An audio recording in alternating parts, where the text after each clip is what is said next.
it's Lexa, and today we are going to go through my most disappointing reads of 2022.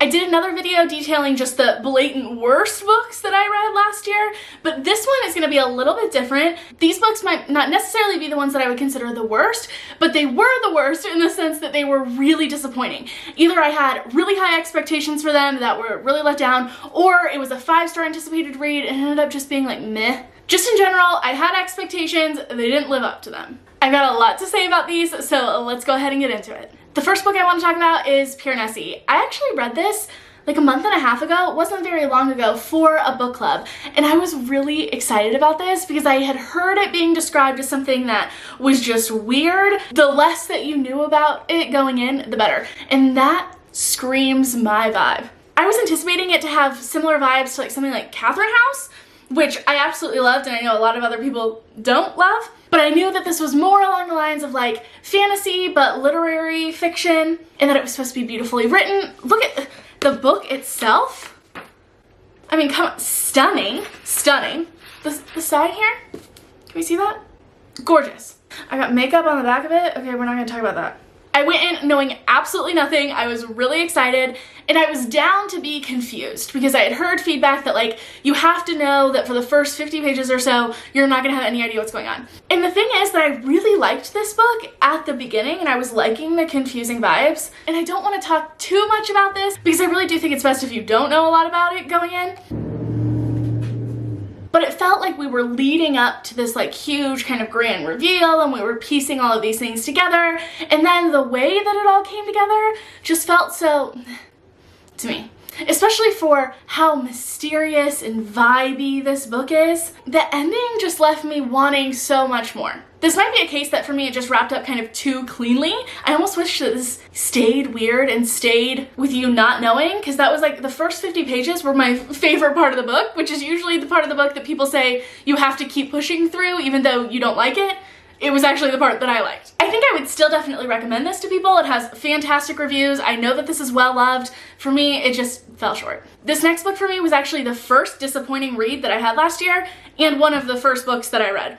I read the Six of Crows duology, and that is what kind of sprang me back into my love of reading. So the beginning of last year was really just about me trying to figure out what my reading was actually like, since I hadn't read a lot since I was in high school. I knew what I liked to read in high school, so that's kind of what I went back to, but come to find out, a lot of those books just didn't work for me. And the one that I was really disappointed about was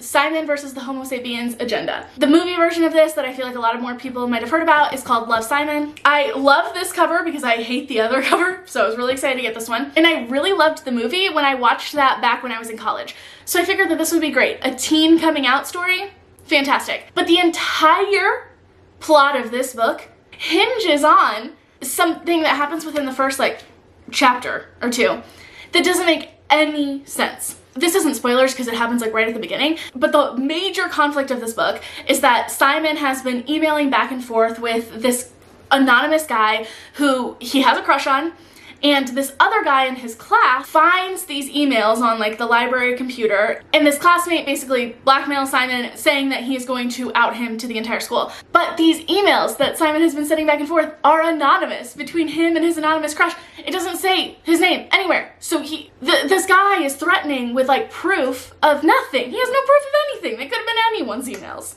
And that guy is absolutely intolerable. I don't even remember his name. And he gets a redemption arc, and I hate that. This book was just such a letdown for me, which sucks because I was really excited about it, and I remembered loving the movie, but I didn't remember a lot about the movie. But in this case, I would definitely recommend the movie over the book. Don't fight me, because I know how you girls like to tussle. Hear me out on this next one. One of my biggest disappointments of the year was The Burning God. This is the third book in the Poppy War trilogy. Hear me out, hear me out, hear me out, please. I want to preface this by saying Babel is still on the top of my TBR for this year, and I think I'm gonna love it. And I loved the first book in the Poppy War trilogy. The Poppy War trilogy follows our main character, Rin. It is heavily rooted in East Asian history, Chinese mythology, and I think that this book is so important. What it was saying is so important. I agree with like everything it was saying. Our main character, Rin, is definitely an anti-hero. You understand why she makes the decisions that she makes, but that doesn't mean that you agree with the decisions that she makes. And I'm okay with that. I love an anti-hero, an unlikable character, if I can really understand where they're coming from, and I do feel like R.F. Kuang did that really well. What fell so short for me in the third book was the execution. I loved the Poppy War, the first book, and I loved the last half of the Dragon Republic, so much so that I immediately started reading The Burning God. I was in, I was ready, I was so excited. Everyone was talking about how heartbreaking this was, how it just broke them to pieces, and I was like, I am ready to get hurt again. I'm not gonna talk about any spoilers, don't worry, but this just fell so short for me. I really feel like the whole series, but definitely this last book, needed multiple points of view. We are in Rin's head throughout this entire series, and I feel like, especially with all of the conflict that is manifested by the third book, that really does a disservice to the overall story, and I felt like I was missing the most important parts because of the perspective that we were in and how limited that perspective was. I also felt like we spent so much time building up to some major conflicts throughout this book. There are like 3 major ones. All of them fell short for me. One of them, don't even get me started, okay? One of the like main side storylines of like the lore and the myth and the history of this world that we follow throughout the entire series comes to fruition in this one, and it was such a letdown, so much so that I was like, did that just happen? That was it? But I also know that this is a truly beloved trilogy, and I think it deserves that. Just those things that kind of fell short didn't work for me. But I am so thankful for this trilogy. I learned so much, especially growing up in the US and having just the very American-centric whitewashed version of history that we received.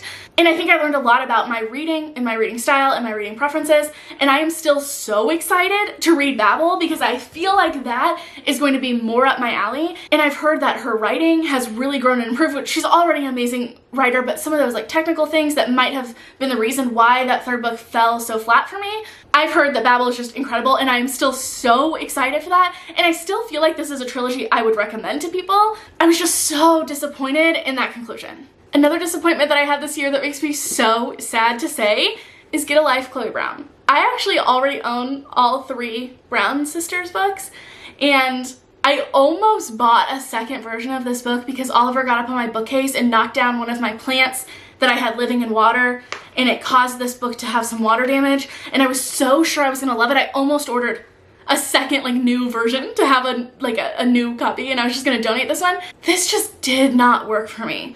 The romance in here didn't work for me. I didn't feel it between the 2 characters. I loved the disability and chronic illness representation in this book. That was probably my favorite part of this. The whole like plot arc of this book is revolving around this list, her Get a Life list that she has made for herself to get her out of her comfort zone, get her back into living her life. I love a good list. I love a book around ticking off things on the list, and this is just so much fun. Enjoy a drunken night out, ride a motorcycle, go camping, have meaningless but thoroughly enjoyable sex, travel the world with nothing but hand luggage, and do something bad. And who does she enlist to help her complete some of the items on that list? Red, the local handyman. And we've got like a grumpy sunshine vibe going on, but she's the grumpy one, he's the sunshine. All of this felt like it should work for me, but honestly I was just so bored. The way that she goes about completing this task list isn't what I envisioned. It doesn't really come to fruition the way I was expecting. And while I loved the chronic illness rep in this, that was about as far as it went for me. I will admit, I didn't finish the last like 25 pages. I tried not to include like DNFs, but I got far enough, and I literally can't make myself finish the last 25 pages. I don't want to pick up this book again. The narrator of the audiobook doesn't work for me, so I can't even pick up the audiobook to try to finish it. I'm letting this one go. However, I've heard that even if you don't like this one, you might still like some of the other ones in the series, so I am not saying I'll never pick them up again. I just don't think that this one was for me.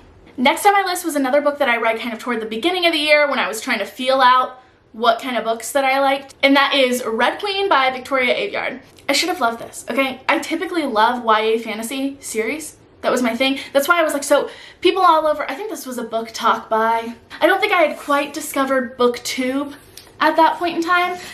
And everyone on Book Talk was talking about how much they loved this book, so I was like, this is it.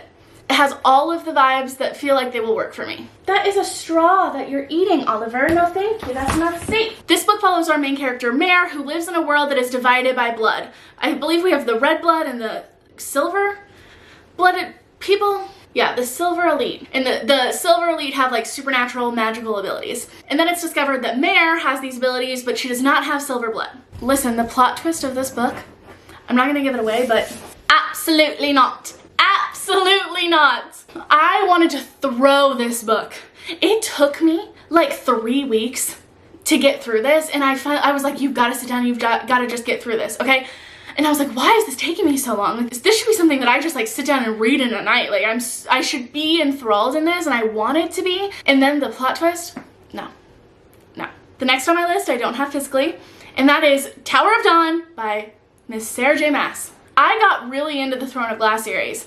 I didn't really like the first book, but then I read Assassin's Blade, and I loved Assassin's Blade, which is like the short story collection that goes along with it. And then I really loved the like 3 books after that. I was invested, okay? I had spent time very quickly reading this series. The Throne of Glass series, at least the first book, follows our main girl. I don't remember what her name is. And she's an assassin. Really, really good one, although we don't see a lot of her assassinating. And the plot is that she gets whisked away by the prince to be the knight's assassin. And the point is that there's like this magical competition, which I am a sucker for some magical competition, okay? Except there's no competing. It's on like 5 pages of the whole book. But anyway, I digress. This is not talking about Throne of Glass. This is talking about a later book called Tower of Dawn, which is all from Chaol's perspective. Who is the character that I hate the most?